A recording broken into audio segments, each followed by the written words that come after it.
In today's video, I'm going to teach you how to create a floating header in Squarespace. A floating or sticky header keeps your navigation visible as visitors scroll, which improves usability and keeps key actions within reach. This is quick to set up and doesn't require any code. First, make sure you're logged into your Squarespace site and viewing any page in the editor. Move your cursor to the very top of the page until the header area highlights, then select Edit Site Header. This opens the header controls where we'll make the change, and it's the central place for managing your logo, navigation, and layout. Inside the header editor, look for the option labeled Edit Design. Go ahead and open that. The design panel is where Squarespace lets you control the header's look and behavior, including whether it stays in place while people scroll. Think of it as the dashboard for styling and interaction all in one spot. Next, find the setting called Fixed Position and select it. Fixed Position tells Squarespace to pin the header to the top of the browser window so it remains visible as users move down the page. This makes navigation and call to action buttons consistently available, especially on long pages, portfolios, or blogs where people tend to scroll more.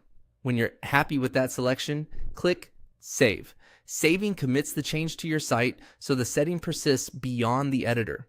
It's a small but essential step. If you back out without saving, the header will return to its previous behavior and won't stay fixed for visitors.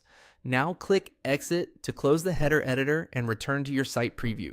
You should be back on the page with the standard editing controls hidden so you can see how the change appears to visitors. Finally, try scrolling the page. As you move down, the header should stay locked at the top, giving visitors constant access to your menu and brand.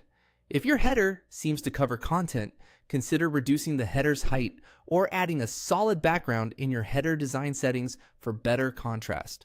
Also check how it behaves on different screen sizes using the built-in device previews.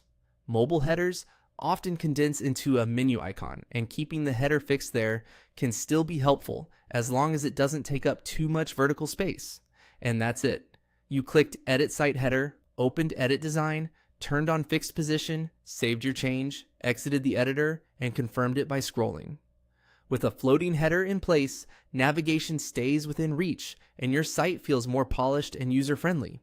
If you need to fine-tune spacing, colors, or transparency, you can revisit the same header design area later and adjust without changing the fixed behavior. Thanks for watching, and happy building.